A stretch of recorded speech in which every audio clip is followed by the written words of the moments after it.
About to watch a culture event. Kappa Psi Epsilon and Expo right there.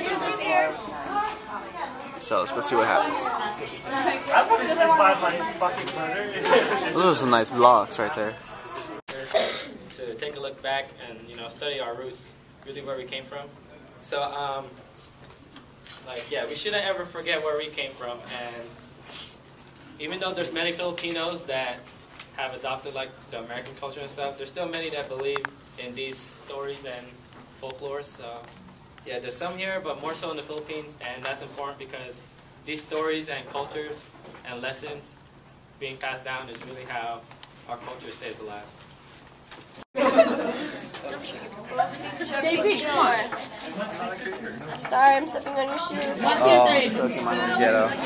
My turn. 1, 2, 3. Alright, I will. And action. One day the moon, who was a woman named Kabigat, sat out in the yard making a large copper pot. The copper was still soft and pliable like clay, and the woman squatted on the ground with the heavy pot against her knees while she patted and shaped it.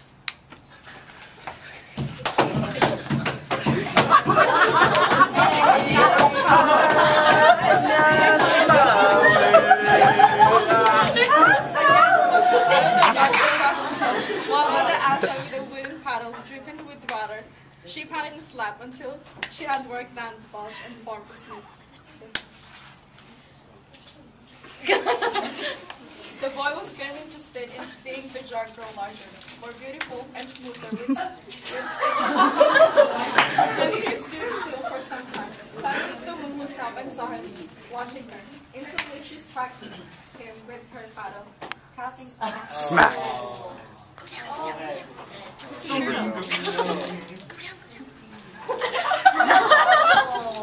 Now the sun was not near, but he knew as soon as the moon had cut off his son's head, and hurrying to the spot, he put the boy's head back on, and he was alive again. Oh. Yay! Woo! Then the sun said to the moon, "You cut off my son's head, and because you did this, ever after on the earth, we hold cut off each other's heads." Well, let's do our song again, ready?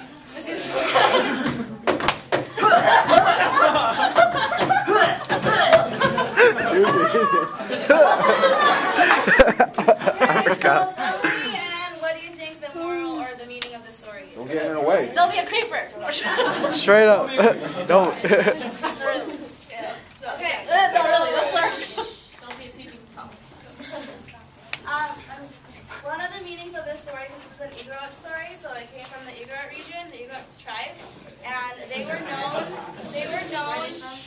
to be headhunters. So they collected heads, and so that was why the sun cut off the head and all that stuff. Yay!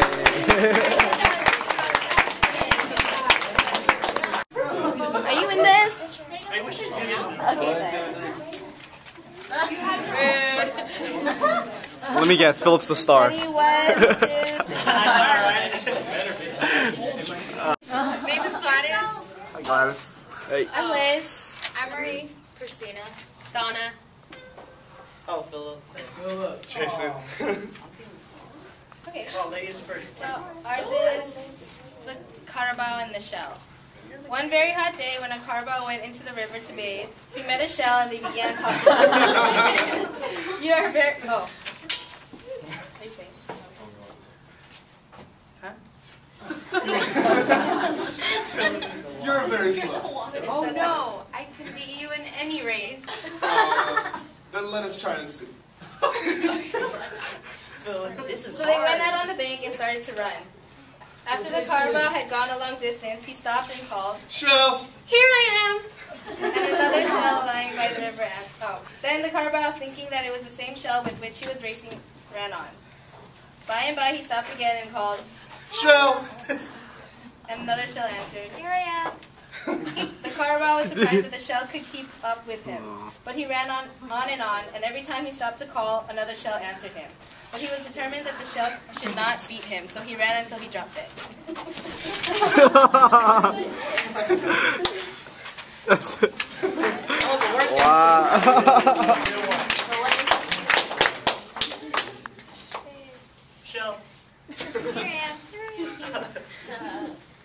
Meaning?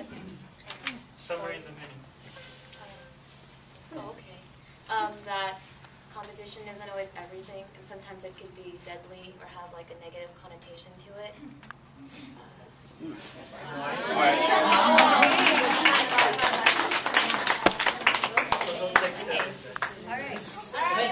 Sophisticated. His horse heavily with the fruit.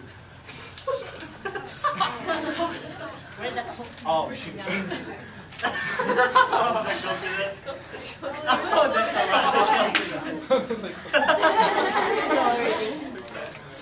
Now, on the way home, he met a boy whom he asked how long it would take to reach the house. How long does it take to get there? Well, if you go slowly, you will arrive very soon. But if you go fast, it'll take you all day. The man cannot believe this strange speech, so he hurried his horse.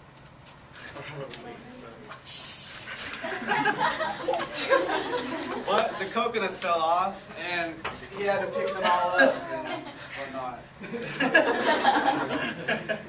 And then he hurried his horse all the more to make up for the lost time. But the coconuts fell off again. Many times he did this. And it was nighttime that he reached home. Oh, yeah. That's it.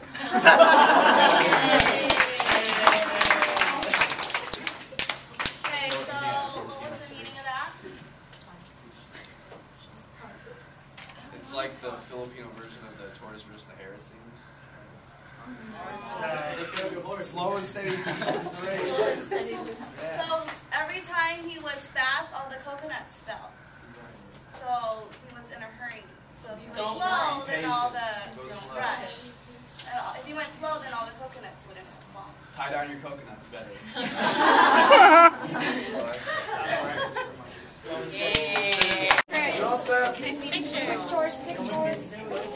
Picture. 1, 2, 3. That's right. 1, 2, 3. Wow, Vince, you're not looking. It's okay. She said 1, 2. You got swag, it's okay. Oh, my name's Yvonne. I'm Mike. I'm Vanessa. Lisa. Vince. Randall. Woo! Mew. Karen. And we're group 2. Second the best. Okay. One day, a little boy named Alon sat out in the yard making a bird snare, and as he worked, a little bird called to him. Tick, tick, loaded, I'm making a snare for you. said the boy, but the bird continued to call until the snare was finished. Tick, tick, loaded. Tick, tick, loaded. Then Alon ran and threw the snare over the bird and caught it. And he put it in a jar in his house while he went with the other boys to swim.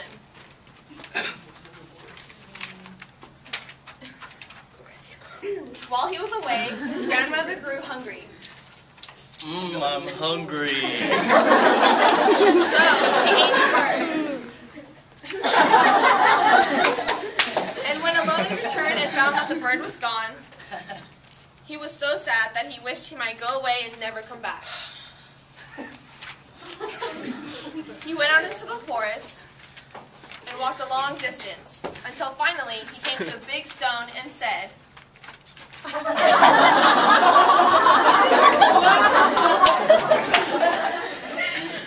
Stone, open your mouth and eat me. and the stone opened its mouth and swallowed the boy.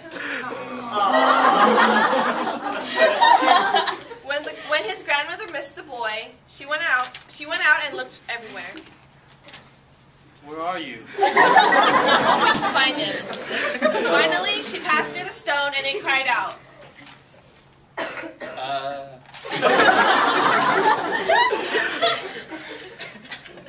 Then the old woman tried to open the stone, but she could not. So she called the horses to come and help her. Help me, horses. They came and kicked it. but it would not break. Then she called the carabao and they hooked it. Nice kicking. But they only broke their horns. She called the chickens, which pecked it, and the thunder, which shook it. But nothing could open it, and she had to go home without the boy. Oh, wow, wow. That's it.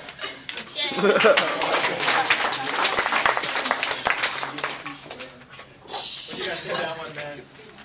Oh, she decoded it, and then, yeah. Decoded it.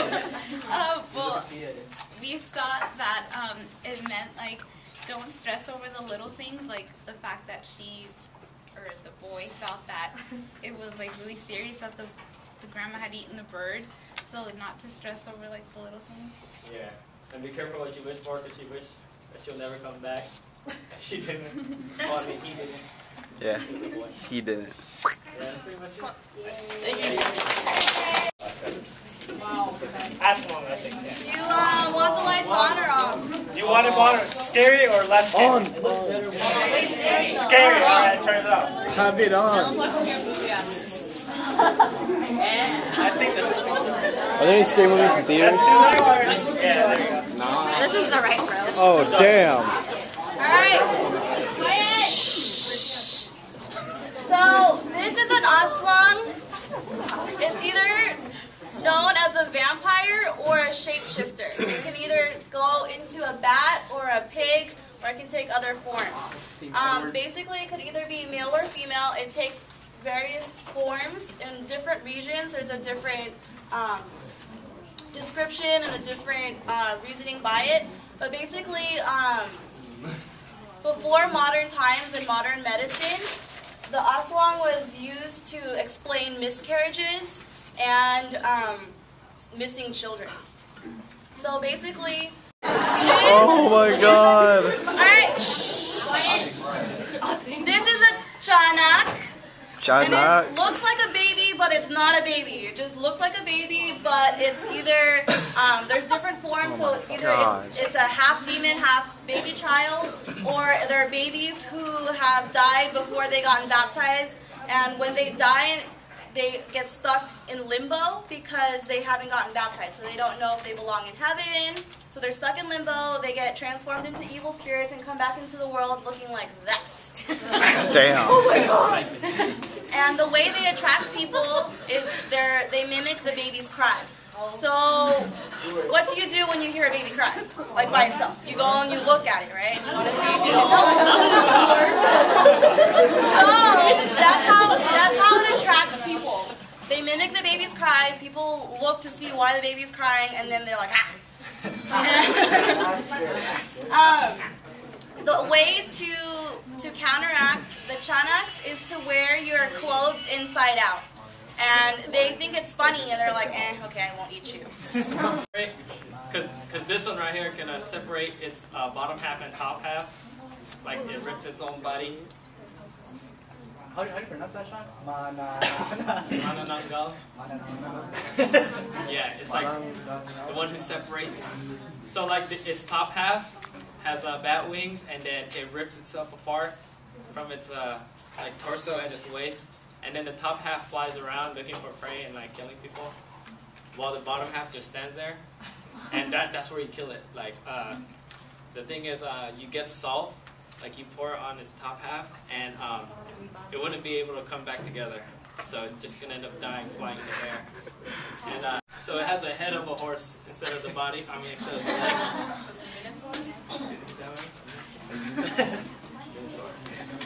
Yeah, so this one has the head of a horse and the body of a man. This one likes to play tricks on travelers. Like, travelers going down the forest, it'll lead them into, like, paths that'll just circle, so they'll just get lost the whole time. It likes to stay up in trees and look for women to make its wife, you know, just kidnap women. And yeah, Everyone here's like, oh, that's because of white ladies, like the most popular ghost in the Philippines. It's like In the world. most common one to scare people there. Like my cousins played tricks on me when I was a kid. They like dress up as a white with like a white dress, and it's like, oh, Mama, come here. And I walked in, and I saw like a lady, and I just get scared. Alright, anyways, yeah, it's really popular in the Philippines. Like all your parents tell you about it, like your cousins, they just talk about it to scare you. And pretty much what a white lady is like this picture. Like she has like a long hair, and like you can see through her, like it's clear. And the most popular white lady is actually the white lady of the Quezon City. Like we heard a lot of story about it because they said that back in Harry is like hair all over his place, and he hair all over his place.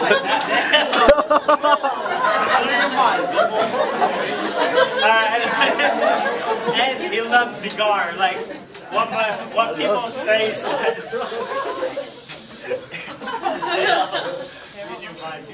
Alright, so what it does is like it lives on like top of trees, like mango trees, because in the Philippines there's a lot of mango trees. And like the old people say that a Capre lives there, and like they smoke cigar. And that's when I was a kid and I saw like a cigar under a tree, I was like, oh screw this, I'm not gonna pass by this tree at night. So like people try to find their way around it and all that. And they also say they want them to escape at night.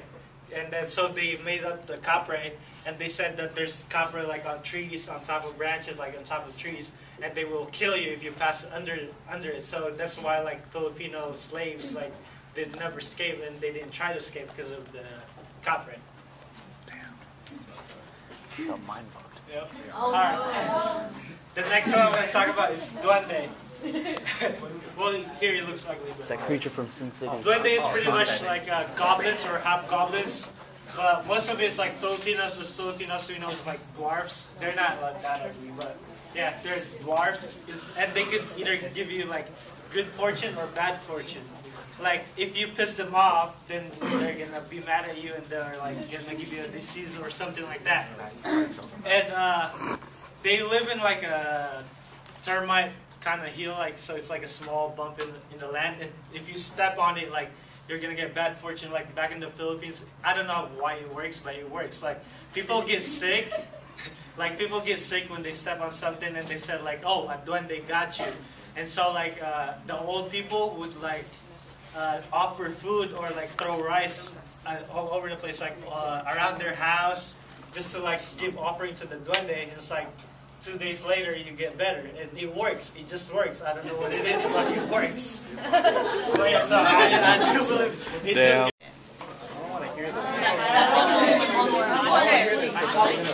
Who knows what? Who knows what? I will not be able to sleep at night. Who knows what? Hey, Vince, what? What? He said you know me. Jody. It leaves your body when you sleep, and once it wanders, if it sees the reflection of you in the mirror, it'll go to that body instead of your body, and you'll end up with no soul. Oh. No swag. That's no swag. No swag. I don't know if it's a bedroom superstition, but I grew up. My mom and grandma always told me if you sleep with your hair wet, you'll be blind. Oh yeah. So, which is a good transition. Talking about moms. Which is a good transition because things my mom told me. So basically, that's one of them. Sleeping with your hair wet will make you go blind and see the whole sleeping with your arms blind. Oh, okay. Bed. Yeah. My mom said it would get cut off by the monster. Cutting your nails at night? I don't cut my nails at night. I didn't know that. Really? I didn't know that. I cut. I'll cut them anytime I want. Oh, the one about stepping over someone's feet. You're supposed to step back. Yes. Oh yeah. Oh yeah. Or else they're I didn't know that one either. I believe that. Eating noodles on your birthday. Damn, there's so many people. So many people.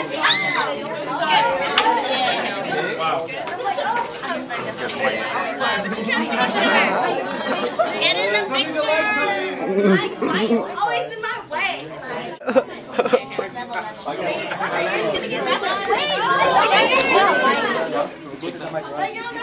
Okay.